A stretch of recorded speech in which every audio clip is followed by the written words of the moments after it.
Welcome to Plan V TV, the show about Vermont independence, where every citizen is an entrepreneur and every entrepreneur is a citizen.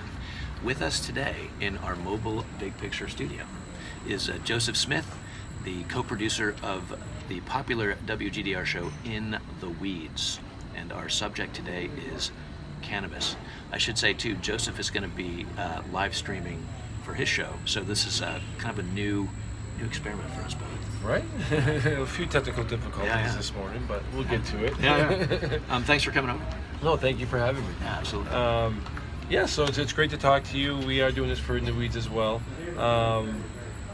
Obviously, being in the weeds, to us, you're a very prominent figure out there.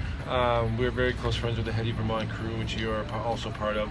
And we've been slowly and steadily getting them on the air with us. Yeah, you had Eli and Monaco. Yes, we had Eli. Yeah. Oh no, Catherine. Catherine Bloom. Yep. Sorry. So we had Eli and Catherine on, Good. and then that was a great show.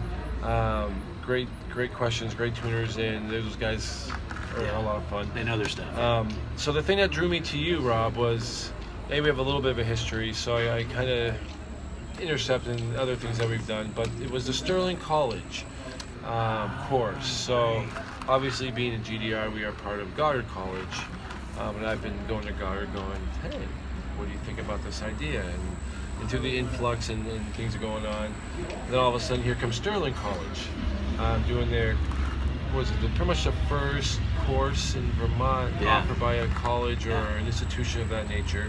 Right. It wasn't an accredited course if I got the information correctly, but it was a course. They are looking down the road to do more courses. Yeah. So tell me about the course. Now, did you go and take the course? I didn't take it, but I went up and spent a few hours with the course instructors and the students. It was a one-week course on CBD and hemp, from growing to value-added production.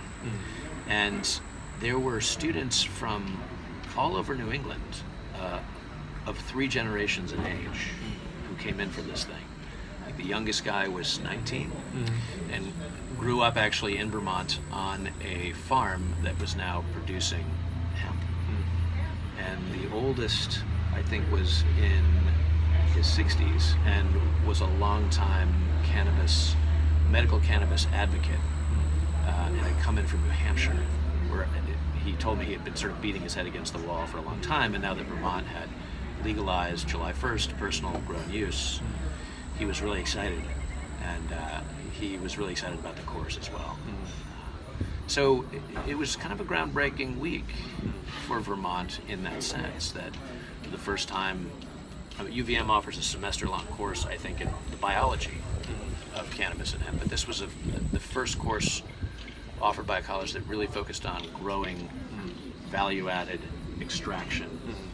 And the 2 guys who taught the course were young and enthusiastic and have been doing this themselves in the Northeast Kingdom for a long time. So yeah, it was neat. And then I wrote about it. There were local CBD producers from and college alumnus, if I heard correctly. Both of them were both of them were alums of Sterling, which was interesting. And and it was exciting to talk with them and talk with the students. I really did feel, I'm a historian by training, and I really did feel like it was a little bit of history being made there in the world of higher ed in Vermont, and that was neat. Yeah, their view, as I spoke with them the other day, was, we're taking the agricultural side to it. Yeah. A lot of people are not thinking about the byproducts or the water streams or what it can do to an environment, and that was their concern. So it was an interesting course. Hopefully we'll have those guys on. Yeah, they're pretty great. Real soon, yeah. Nicholas and Kyle. So, Professor at UVM. Yes, and Champlain College, I should say. Champlain. Yeah. What do you teach at those colleges there? So I'm kind of a rogue professor for hire. I actually teach at a number of Vermont colleges. I teach environmental policy and interdisciplinary core classes at Champlain. I teach media courses and communications courses and environmental studies courses at UVM. Yep. And I'm now teaching at CCV and the newly merged Northern Vermont University online, as well as a number of my colleagues do.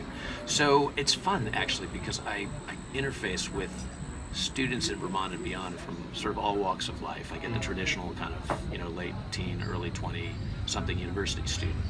But I also am beginning to get more and more older students, adult education students too, which is really fantastic, actually eye-opening, and just people coming into my courses with different cultures. Perspectives and cultures and life experience. And that was the neat thing about the Sterling College CBD course, by the way, was kind of the range of ages and life experience. And I wish I had time to take that class. And it's interesting to get like the younger person that has a lot of experience versus the older person that's just getting into it because it's that's like, what's going on. Hey, I've heard I can help myself with this product. It's interesting to see the older people that are taking an interest in a plant or a course or further in their education in something, media, stuff like that, because their kids have a good grandkid has a cell phone that can use better than them. Exactly, right. They need to catch up. Well, and I think there's definitely a place for higher education in this emerging cannabis and hemp conversation. And so I'm hopeful that will continue. Now, are you spearheading any sort of higher education course planning, anything like that? Not yet, but I know there's a lot of interest in that. I'd love to do, for example, a course about the history and culture of cannabis and hemp in the United States, which is, as I'm sure a lot of your listeners know, very much a hidden history. A bunch of political money. Well, cannabis, I mean, it's paper funny. Industry. Well, when you kind of step back and you look at the history of cannabis and hemp globally, I mean, this is a thousands of year old plant. And then you look at the history of cannabis and hemp in the U.S., and until the 20s and 30s, cannabis and hemp were an intimate part of Americans' not just agricultural life, but economic life as well. So, we in the United States have had a long and until recently, intimate and favorable relationship with this powerful plant. And it wasn't, as I'm sure your listeners know, it wasn't until the 1920s and 30s that the federal government comes in, and Harry Anslinger and the drug, we're going to schedule this as a Schedule I drug, and we're going to, in a very racist fashion, kind of demonize, other groups like Mexican immigrants and African Americans and jazz musicians. And there's this propaganda war that is waged on this thousands of years old plant and the people who are using it. And that's gone on for 4 generations. And so now there's people... publications. Reefer Madness is the sort of probably most cliched, famous example of a propaganda, an anti-cannabis propaganda film, which I do show in my classes when we do policy work around cannabis, just so my students can appreciate kind of the historical and media context for this stuff. And that's a large part of what I'm interested in about cannabis and hemp is kind of the stories that have been told and not told about this plant.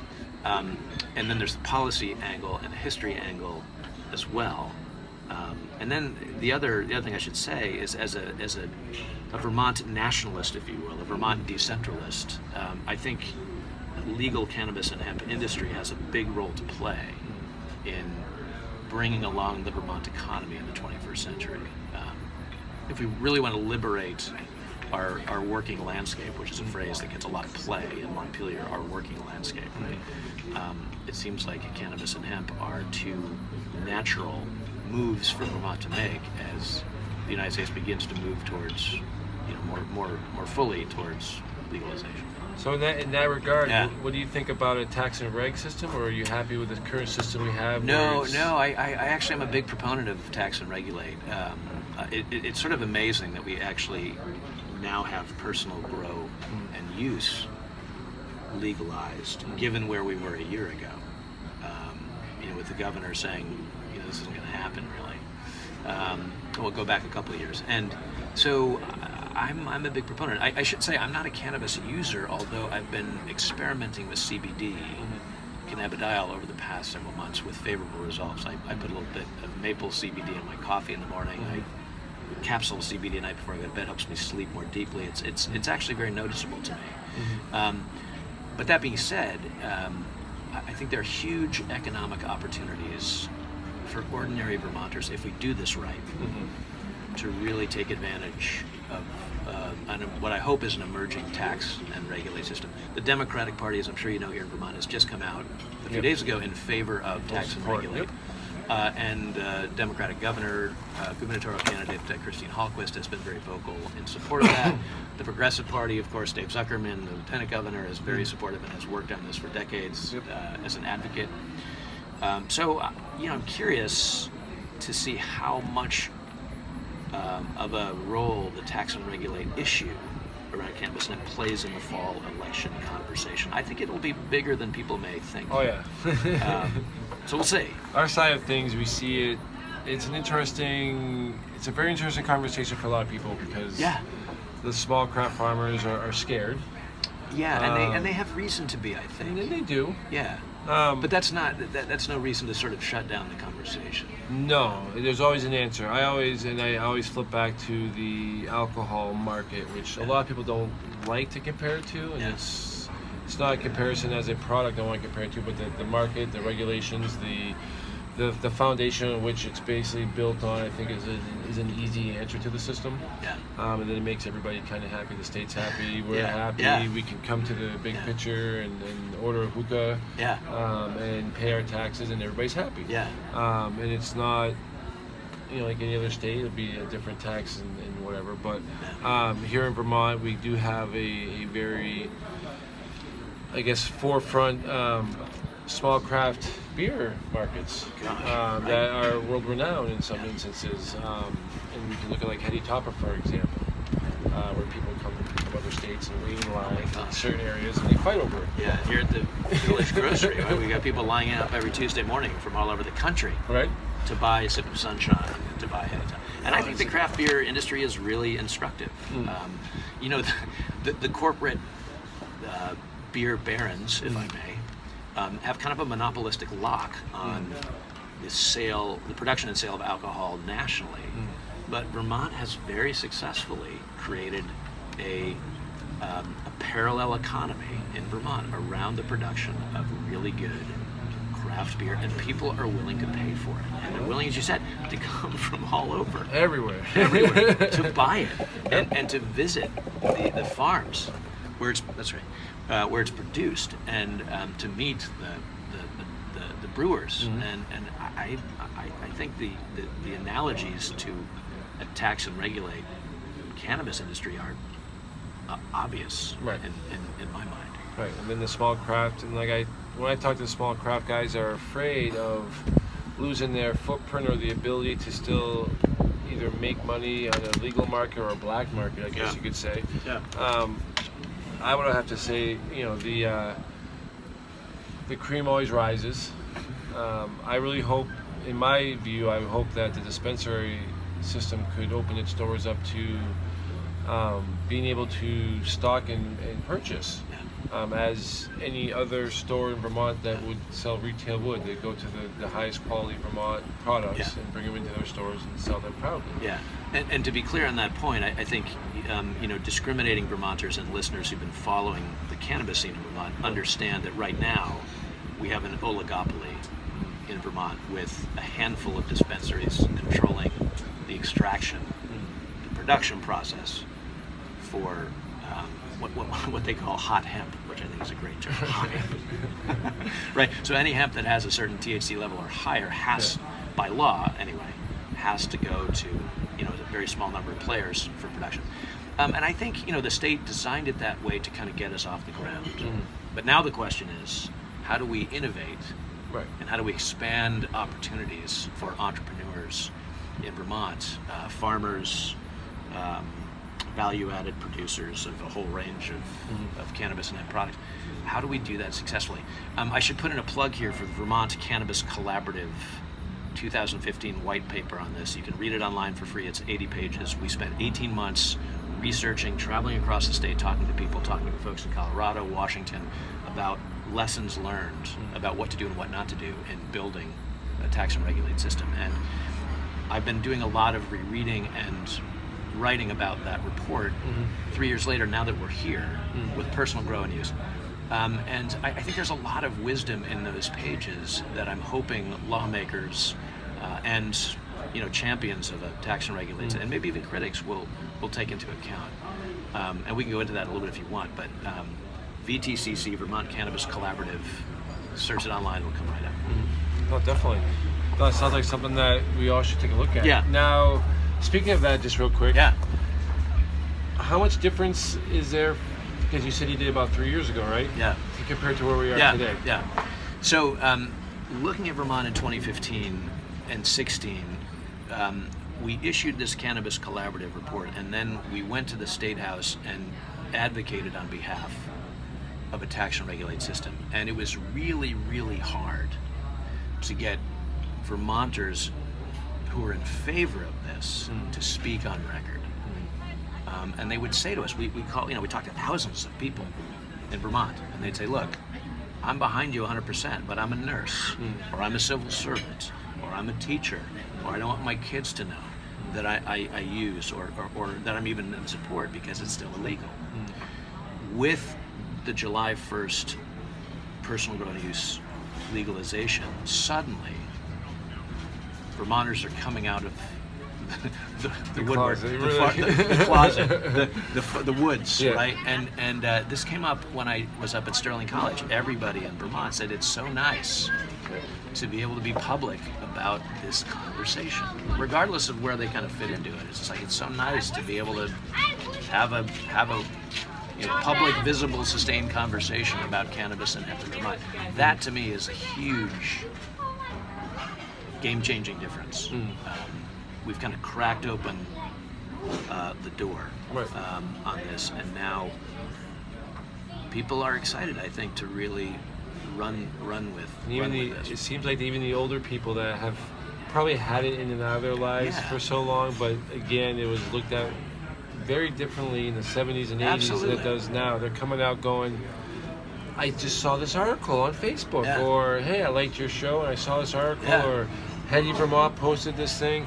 What's a cannabis? What's a what's a cannabis? It says it'll help me with my arthritis. I'm taking all these drugs.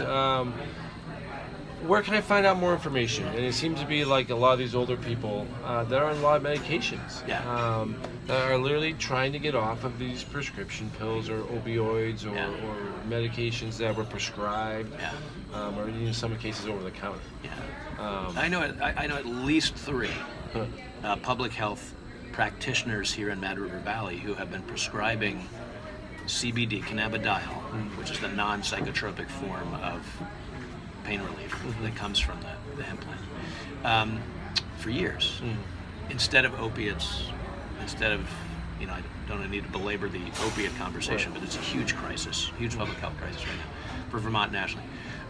So that is really exciting to see people come out of the closet, as you said, and really begin to have conversations about this. And there's a lot of hype. We have to be careful of that. There are genuine public health concerns, and the governor's marijuana policy commissions all over those. We don't want people driving under the influence. We don't want kids to, kill neural synaptic connections as they're forming by using too much or any of this stuff. We want to be careful about edibles and dosage and all that.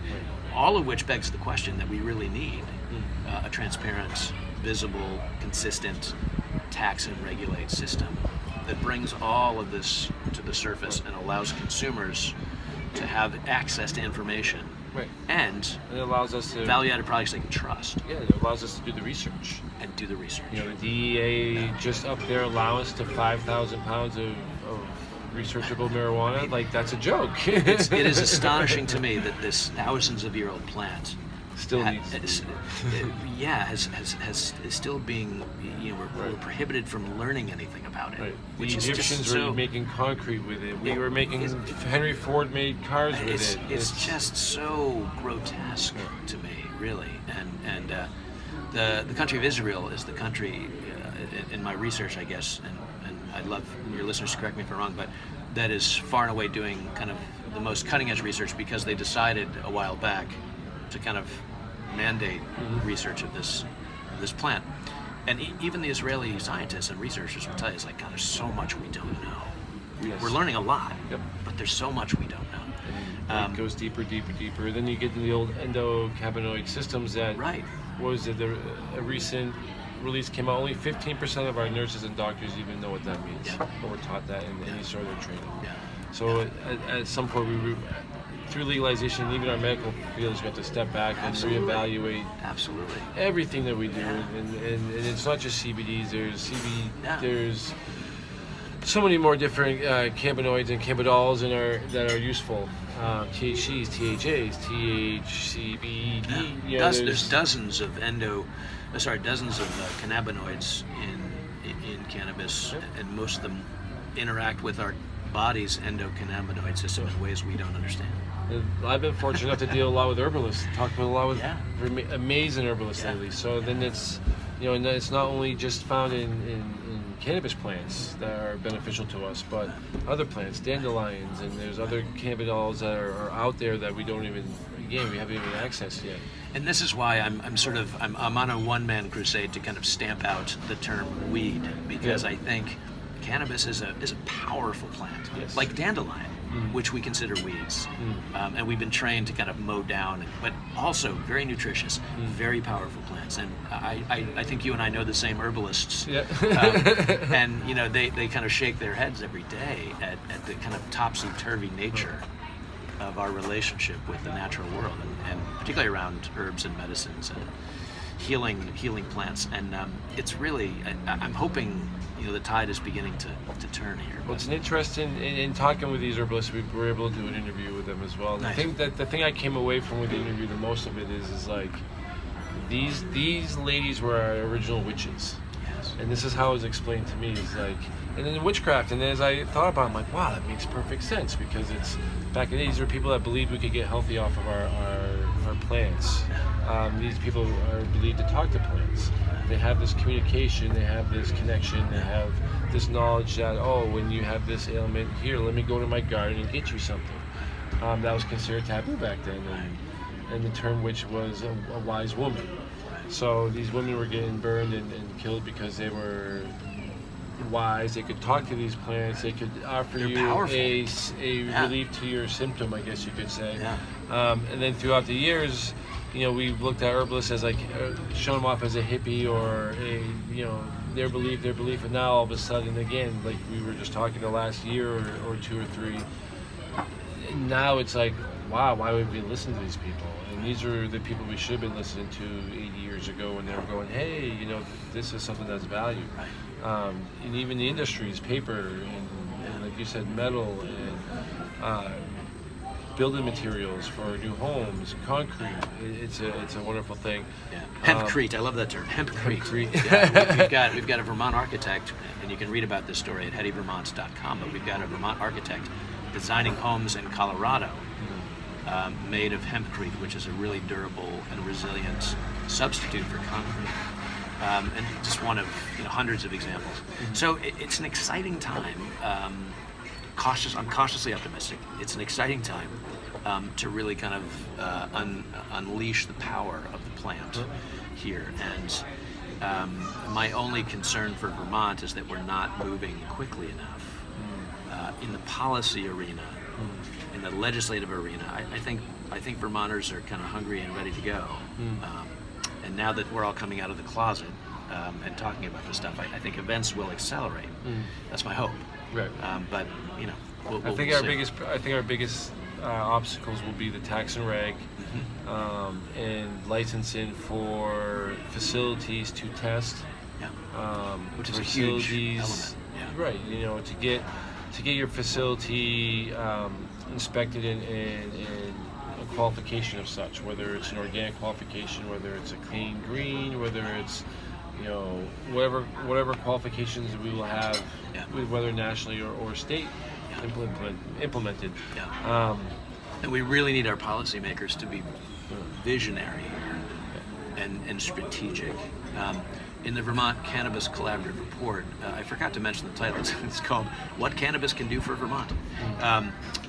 Again, which is available online.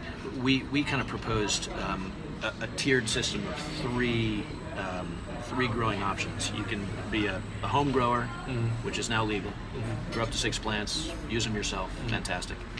You can be a craft grower and maybe sell your plants to a co-op, a cooperative, who could then sell off the plants to other businesses and entrepreneurs who want to do value-added stuff under some kind of a licensed wholesale kind system. of a system. Yeah, and then commercial grows to grow enough cannabis and hemp to help with supply and demand. So, too much supply, the prices, the bottom falls out of the price. Too much demand, Which we price see goes out up in Colorado. artificially. Absolutely, yeah. Where you can buy a pound for $90. Yeah, well, right, yeah. So, the advantage of doing this by legislation in Vermont instead of referendum, yes or no vote, is it does give us the opportunity to be strategic. But I hope there's less foot dragging and more proactivity.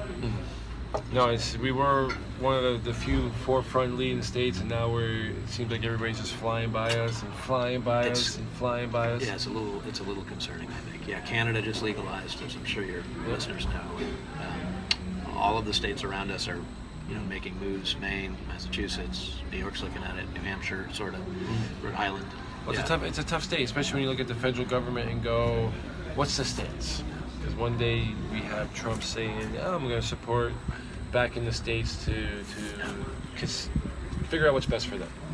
The next day we are locking everybody up and death sentences everybody. And then we got Jeff Sessions also in the way. Yeah. And then they came out yesterday with a flip note saying he wasn't in support. So, wow, I didn't know that. Yesterday reported that their stance is not in support of. The article is very interesting because it's definitely very contradictory statements that are made. Right. So we don't know. And then we have these markets opening up, especially with medicinal. They're doing very well. Right. But then you see things like we just say with overproduction, which that's what scares me. And I'm in the restaurant industry, as we all know. You start your restaurant, everybody comes. Yeah. There's a boom. Yeah. So you have two options. Either you embrace the boom and you prepare yourself for the boom, which is either obviously more products, more inventory on hand, more employees, more. Right. And then when the boom falls and all of a sudden all the states around us start legalizing, now you have these 300,000 square foot operations that are just pumping it out. Right. And now we have warehouses full of it. Yeah. Washington is overproducing, which was a new article I read the other day, which was an amazement to me. Yeah. And then I look at Vermont and I go, we can't even supply our dispensaries. I know. And it's tough for the dispensaries on their end too. And I hate to say it that way because it makes it sound like we're bad at the dispensaries, but the way the dispensaries are regulated themselves, any sort of issues, any sort of problems they may have with any situational in their grows, it's going to cause a ripple effect to their customers. I'm going to go down to the new dispensary in Brandon, Vermont, in the next week or so, and I'm starting to work on a story about that for Heady, for HeadyVermont.com, and I'm curious to kind of take a look down there and talk with them about kind of their latest thinking and kind of pros and cons of that. But it's a really interesting time, and I hope that we can get it together. I know a lot of Vermonters are excited and moving forward. I guess on the federal government thing, I think we kind of have to. And again, I'm a Vermont nationalist, so I feel like we just got to sort of take the proverbial bull by the horns. So, yeah. So one of the things that struck me, you said earlier, you're not a cannabis user. So this is the people I'd love to talk to. So I guess it's a couple of different questions in one. Sure. Why not? So I guess my question is, why not? What made you a supporter or a believer in the product? Right. And pretty much is where does the avocation come from? If it's something that you're not enjoying or using, or those are great questions. Speaking personally first, I really was never exposed to cannabis. Oddly, growing up, my parents were kind of middle class, kind of straight shooters. Like my dad would drink one beer a week on Sunday. Rolling Rock. Rolling Rock. Right. When it wasn't working. Yeah, so I just wasn't. I wasn't exposed to it, and I grew up an athlete, and I grew up in the church, and I was kind of a straight and narrow kid, and then in college I was a varsity athlete and trying to take care of myself, and again, sort of not really interested, not opposed, just not interested, but really. Speaking professionally, it's really my political interest in Vermont independence, broadly defined, that brought me around to the legalization of cannabis and hemp as an economic strategy, part of a larger economic strategy for Vermont moving forward. So that's why I'm a big advocate. It sounds kind of strange, but that's why I'm a big advocate for cannabis and hemp. I see how cannabis and hemp, a tax regulated economy, an industry could really benefit the decentralizing and expansion of Vermont's economy moving forward. And then I've also educated myself and talked to a lot of friends and neighbors here in Vermont who use medical or use recreational cannabis. Done a lot of research. I was involved with Vermont Cannabis Collaborative. I learned a ton from my work with them and my conversations with them over a couple of year period. So I've just kind of come to this place where I'm completely comfortable not using.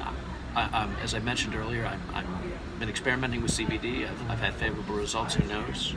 Maybe down the road I'll try it. But I think there's also value in being a little bit apart from the cannabis using community as a writer, as a researcher, as an advocate, because I don't have any personal skin in the game, at least not right now. Right.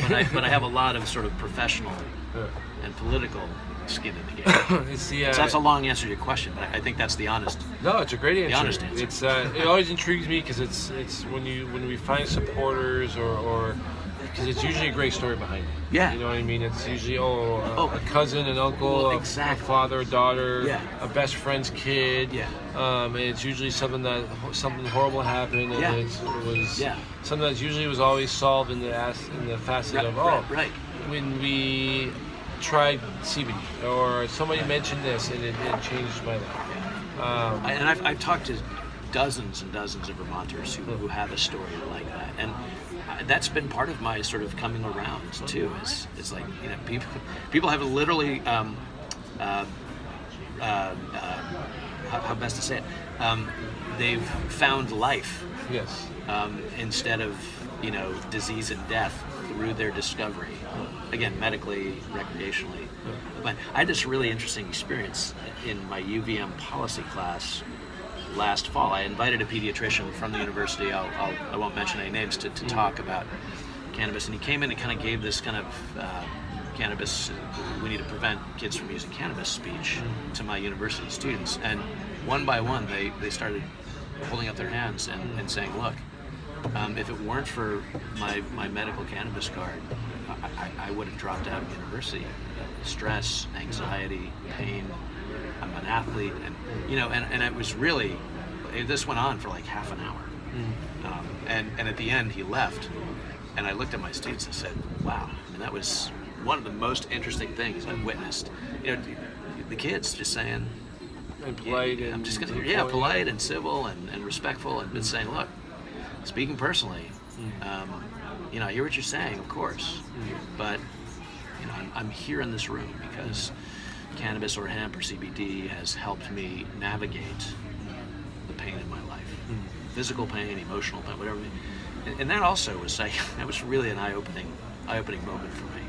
It's very interesting when you do start to talk to people that have been touched by something of this nature, where it was my most recent heart-touching conversation was this girl who's actually a business owner now. She tried spice a few years ago. And if we don't know what spice is right now, it's a synthetic based marijuana, sensibilia type of product, but it literally is killing people. I saw today, before I left the house, an 8-year-old kid that had taken a hit who went into an epileptic seizure. I was talking to this lady who basically did the same thing. She went through a seizure, which put her in a coma. She was in a coma for 3 months. She got out of a coma, and the doctors put her on all sorts of different things, and then that's when she was, again, never a user, never thought about, never wanted to. It was bad. Grew up in a great family. Parents were definitely against it, and it was one of those things where the doctor said, try this. So she tried it, and it helped her. She became a diabetic from the incident, and she also uses that to help her with her diabetes treatment, which was also another interesting conversation. So now, after having this conversation with her mom's standing next to her going, I'm reefer madness. I was totally against it. I am a churchgoer. I prayed for people like them. It was a devil. It was sin. It was, Witches. I was taught this, and this, and now it saved my daughter's life. Yeah.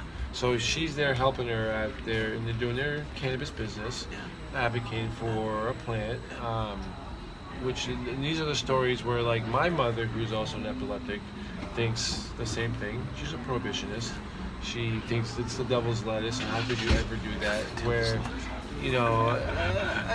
I personally grew up in the city. Yeah.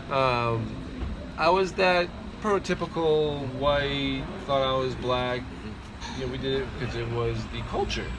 And that's the other thing I love talking to is it's my culture and your culture, and then an actual hip hop guy's culture, an actual band culture, or something like that. Because we all started from like, this is going to be cool. You know what I mean?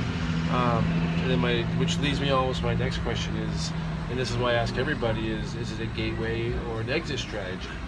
Because I have a perception of the gateway.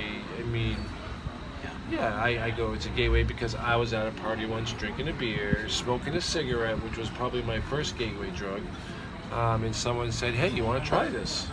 And of course, again, I'm sitting at a party drinking a beer, pretty drunk, and sure. A couple months later, I'm sitting at the party drinking a beer, smoking a joint, someone says, you want to try this? And then it's, sure. And then as you learn through experiences, you either attach to that experience or you say, that's not for me. So a lot of people, and this is the biggest thing in politics, is our health, and it's a gateway to something worse. And then they don't want to see the opioid crisis get worse. So I ask everybody I know, and it's a great answer I always get, is it a gateway or not, and why do you think either or? So I would actually answer by saying it's a both and question, because what matters in answering the question is the context in which the cannabis is consumed. If you look at the country of Portugal, you look at the country of Uruguay, two countries that have worked actively to decriminalize not just cannabis, but lots of other drugs as well, and they're now legally treating cannabis use as a public health issue rather than a criminal issue. They're bringing the conversation about cannabis out of the darkness into public, transparent, visible view, and saying to people who are using, do you have a responsible relationship with this particular product, with this particular plant? In the same way that we do, you mentioned alcohol and tobacco, right earlier. Right, here's a bar, you can have one, but let's be responsible. Well, and I've gotten into lots of debates with my Vermont friends in the public health community who are working with students in middle schools and high schools and seeing higher levels of THC in the cannabis these kids are using now than used to be, and they're understandably concerned about that. And my response to them is yes, and driving the conversation underground, where the only information kids are going to get about cannabis is at parties when they're half drunk and smoking. Of course, cannabis is going to be a gateway to other harder substances because it's happening underground, in secret, under the radar, without caring community members, parents, teachers, friends. Accepted at that genre and age. Yeah, it's cool. But if you treat cannabis as a powerful plant with both pros and cons to its use, then I think you can, over time, it will take time, but you can educate users, particularly young users, with real, accurate information about bodies and cannabinoids. I mean, the list goes on. But so to me, public, visible, educational, transparent information and conversations is way preferable to the situation you described yourself in when you started using. Right. So I guess to wrap it up on that question, I think to me, is cannabis a gateway drug or not? That question is too either or, and it doesn't really get at the complexity of why people use, and in what context they use, and what are they looking for in terms of outcomes. And as long as we keep that underground, particularly with the young kids, I've worked with kids for 30 years, I think it's a mistake. You gotta bring all that stuff up. Now, how do you feel about the recent the recent results of testing out in Colorado, where it shows that teen usage is going down. Is it through awareness? Did it lose its luster of value? Right. It's legal. It's right. It's no longer forbidden fruit. Right. Like alcohol, like booze. I don't. So I.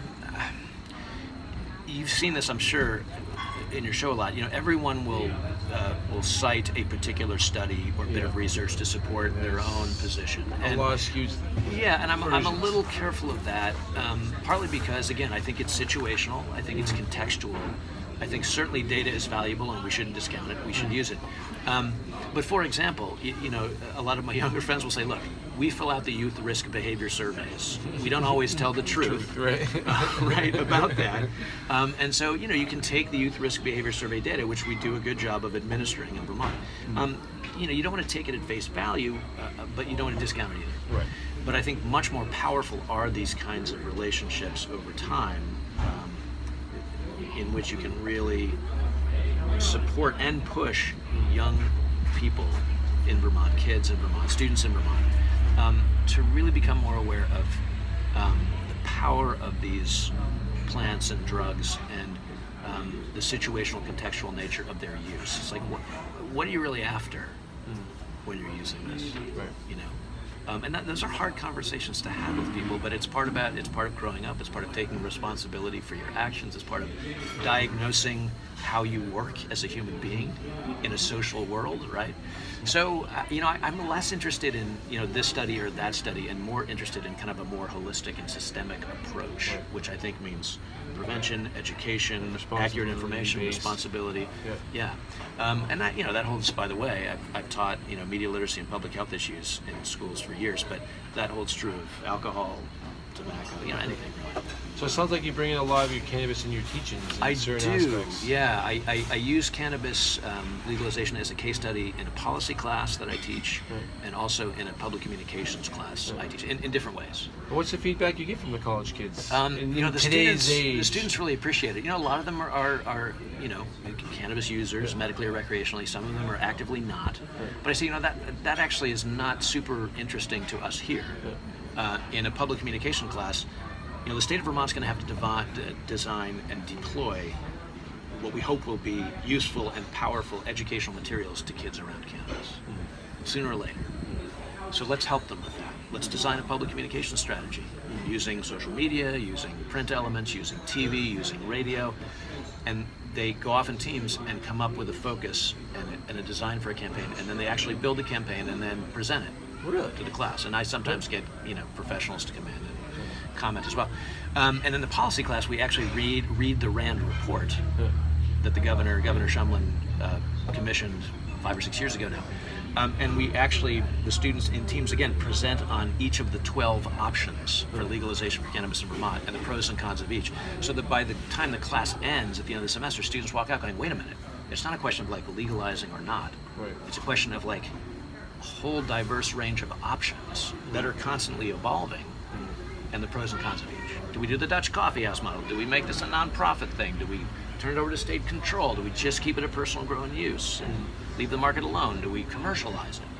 And what are the pros and cons of all? So to me, that's the sophisticated, adult, responsible way to engage, particularly the university students, in the conversation as part of their academic training. And then it's no longer hush, hush, whisper, whisper, ha, ha, nudge, nudge, we're gonna go smoke in the bathroom. It's this actually really matters in terms of how we're building, this thing called human civilization together with this particular plant in the mix. So that's been really, really instructive, actually, for me. It's been a lot of fun, and I think it's been of value. I should say, not every administrator at UVM thinks it's a good idea. No. But it fits. The subject fits perfectly in a policy class or a public communication. So it's and it's not all we do. We do lots of other things too. My next question is how does UVM's, I guess the uppers of UVM, are they supportive of a teaching like this, or UVM does have it does have this program in the medical side of the campus on the biology and neurophysiology of cannabis and hemp.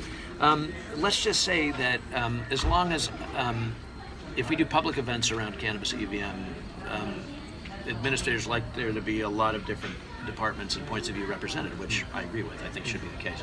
I've never been told I shouldn't do it. I've never had anybody, make a stink about it. That's not to say that there's not, back chatter about it, but my first responsibility as a professor is to my students and to my curriculum, and from that point of view, it's been a huge, in my mind, a huge success, and that's what the students tell me in their evaluations as well. It must be amazing from the first day to the last day. It's just pretty cool.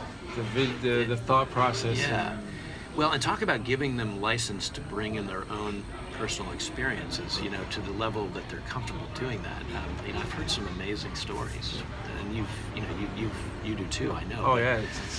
Students who share stuff, it's like, wow, I never would have thought of that, or never would have felt that. But so, I think students value that kind of conversation as well, and frankly, I don't think they're getting enough of it elsewhere. No, it all goes back to our educational conversation earlier. It's in where we're deriving our educational information from. It's the same as any sort of politics. A lot of us is social media, Facebook, Twitter. I spend 90% of my day shuffling through it, reading through stuff to make sure it's legit, proper information. And I do have fun with the propaganda stuff. I tend to throw it out there. People are like, Joe, how could you report on this? You gotta be smarter than this. It's like, well, this, for me, it's like you are. It's like, let's raise the awareness. Let's show the responsibilities to the people that need to understand that there's a responsibility to be had by it. It's not, let's go out in the parking lot and get stoned in the car right now.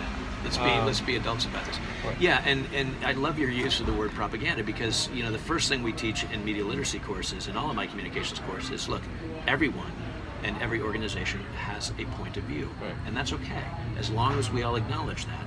So to the extent that you can really discern if the information that you're getting is recent and relevant and reliable, which is to say it's based on whether herbalist wisdom or scientific knowledge from scientists or chemists or whoever that you trust, that seem credible because they've published or they have a lot of life experience and they can talk out of their experience about it. Those are really valuable lessons running parallel to the whole cannabis and hemp tax and legalization conversation. So there's lots of parallel conversations going on here, and that's what's so fun and so interesting about it. And I know you feel the same way doing the show. Oh, it's amazing. The whole it's funny how you bring that up, because the whole basis of this show is what we're talking about right now, the lack of understanding. Yeah. Which was amazing between somebody like me and you, even though we are both in this market, we both share a common interest and maybe a vision.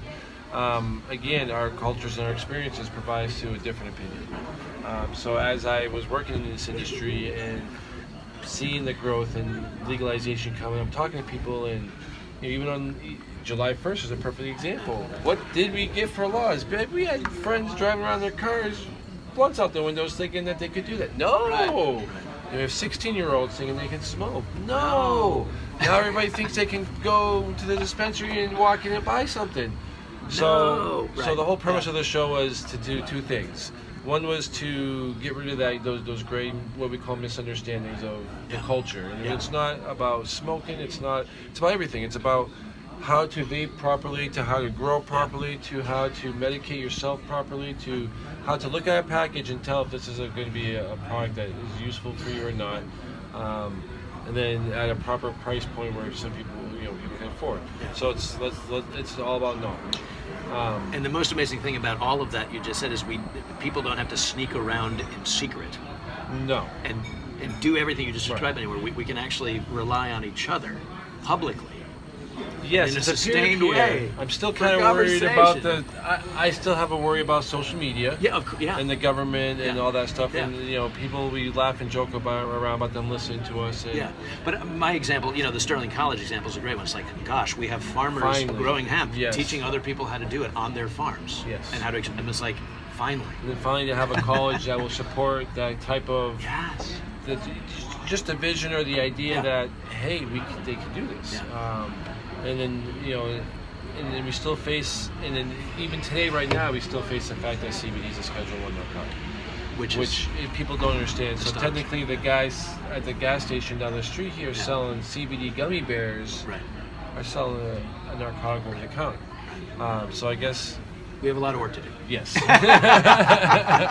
have a lot of work to do. Right, and I say if the government's going to step out of it, then deregulate and make it so that there is no stigma. Like as we talk about, I get questions a lot about the Vermont aspect of people coming out finally. And, obviously I put my foot out there. You put your foot out there. We have our faces on Heady and in the weeds and as advocates. And I've still seen a lot of, we'll say the best growers and the best people in the industry in Vermont still in the shadows because they're going, guys, hold on, wait, they're looking, they're watching, they're, and they're not wrong. No, they're not wrong. So we have to get out there. There's a tax and reg meeting on the 28th, I believe, coming up. So that should be hopefully a good step forward. Yeah, and things to look out for. That's good. So the 28th, the governor is going to release his marijuana policy commission report later this fall. That's the 10th, I believe, and then the 28th is the actual commission, the meeting being held. So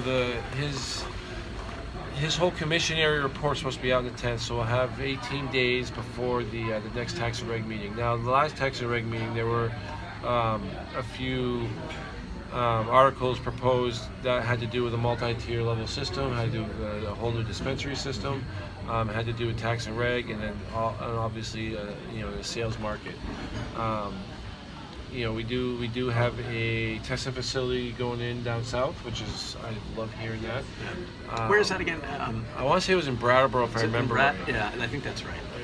Don't quote me on it, but I want to say it's Brattleboro. I know we had proposed at VTCC that Randolph, the Vermont Tech College, might be a good place for that. I can't remember. And then there we go again about the options and availabilities. Obviously, I haven't tied to Goddard, so I go Goddard.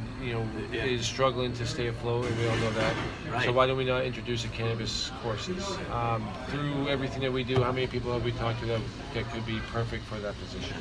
But then again, and I understand the riskiness to it too. Somebody like, as a college who receives federal funding, of course. And then that's a whole other question when you look at federal funding, insurance funding or backing for patients. Just doing business. And as we just saw Buying recently, Wells Fargo Bank. If you're a cannabis business, if you're even an advocate or supporter, they're going to shut down your bank accounts. We have lots of work to do. So it's there's a lot of unknowns. There's it's a lot misconceptions, and even for the pros and the cons, like you said, I think there's a lot of, especially in the cons, is obviously, as we know, there's a lot of misconceptions, and it's out there. But even with the pros, like, is it the cure-all for everything? Well, no. We have to be careful really on how we advertise it to people. Because everyone's, CBD is going to cure all for everything. Well, no, CBD won't. It will help relieve a lot of your symptoms. CBD is going to actually help you better for this symptom. Or THC will help you with this, or you're going to have a combination of both. So it's just really, again, it comes down to knowing further than the plant. You bring in dandelions and urban. I'm a chef, so it's... I love your connection both to the food world and to the herbalist world. I think that's powerful. I know we have to wrap up, but I wanted to put in a plug for you having Kevin Driscoll, who's our marketing guy at Heady, on your show. Because he has he's a young guy in his 20s, I think. Really amazing story, kind of his life arc with cannabis. I mean, you would. No, he was a CBD user for recovery. I don't want to give away his story. I don't want to say anything about it, but you should have him on. You guys would have a great conversation. So we're reaching out to everybody. We're trying to get everybody on. We definitely want to have a strong partnership with Heady because we're both. We're on the same team, doing for the same things, and we show nothing but love and support for you guys. And same. I love the co-live stream thing too. Oh, this is great. That's pretty cool. We're going to have to do this again. No, absolutely. I wish it was working a little better on my end. Well, I can send you the video if you want. Yeah, definitely. We'll have to. So in dealing with Kevin and all those guys, so what we're trying to do future for In the Weeds as well is to move into a little bit more of a media realm without stepping on other media realms. So it's like a Heady.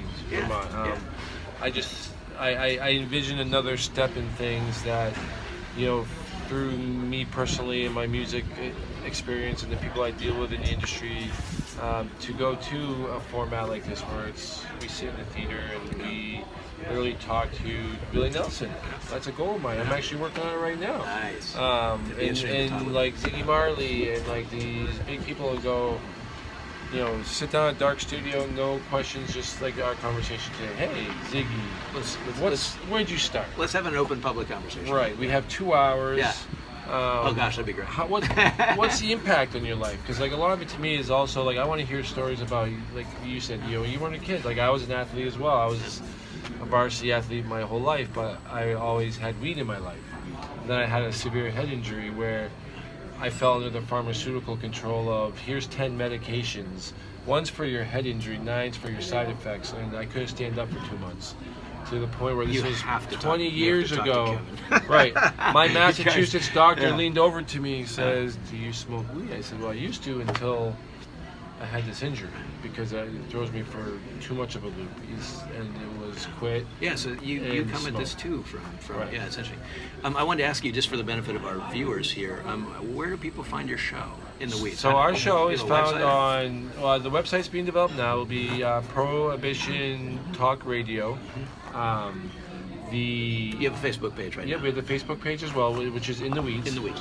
There are a few In the Weeds Facebook pages out imagine. there. Okay. But so we have a group page, we have a Facebook page. Our Facebook page, we tend to load up with information, stuff like we talked about today, events, stuff like that. Our group page is more of the fun, like, hey, here's a cool bong, and we try to support national events as well, especially down in Massachusetts and our friends in Maine.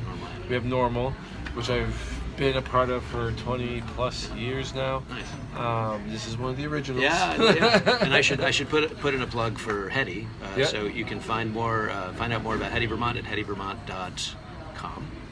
In the Weeds on Facebook. Yeah, and if you want to tune into the actual live In the Weeds show, we air every Monday from 9 a.m. to 10:30 a.m.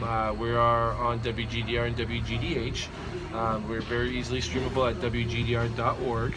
And those are live shows, and then the archives are easily found throughout things. The Twitter page is up and running, the Instagram page is up and running, and then we're finishing up a page on Musicport to archive all of our shows on. Nice. So they archive and support radio programs, so WGDR everything there, and yeah. It's all coming together really fast. And you go on, and your show goes on Monday mornings after Democracy Now. Right, after Democracy Now. That's good. And Good the retention. best, you know what? Like, I couldn't have asked for a better situation to be in. Once they said it's a green light, the states had our back.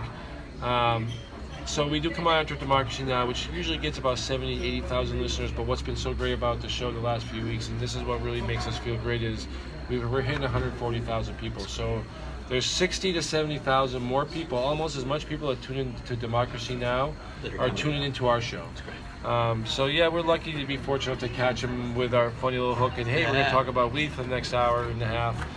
So we retain a lot of that, but then we're building on top of it. That's great. So that just shows nothing but support for everything that we're advocating for. And to me, it's the knowledge. People want knowledge, and we have all these conferences and lectures, and you've been able to go to some of them, and even the classrooms and the college stuff. They're selling out. People are hungry. And like you said, it's everybody from 16 years old to 90 years old. And they're all there for the same reasons. You know what I mean? Yeah, it's great. Well, there's a lot of exciting stuff ahead. Can I do the outro? Yeah, okay. sure, of Yeah, course. let me do that. You've been listening to Plan VTV, the show about Vermont independence. I'm the publisher of VermontIndependent.net, Rob Williams, also the editor at HeadyVermont.com. We've been talking with Joseph Smith today of In the Weeds. Find his show on Facebook, In the Weeds with the Vermont tag. You can also listen WGDR.org. Yep. Live stream that every Monday at 9 a.m. 9 a.m. to 10:30 a.m. And Well, Joseph, thanks for talking with us. every week. It's great. Thank you. Thank you. It's awesome. So good. We'll do it again. Definitely.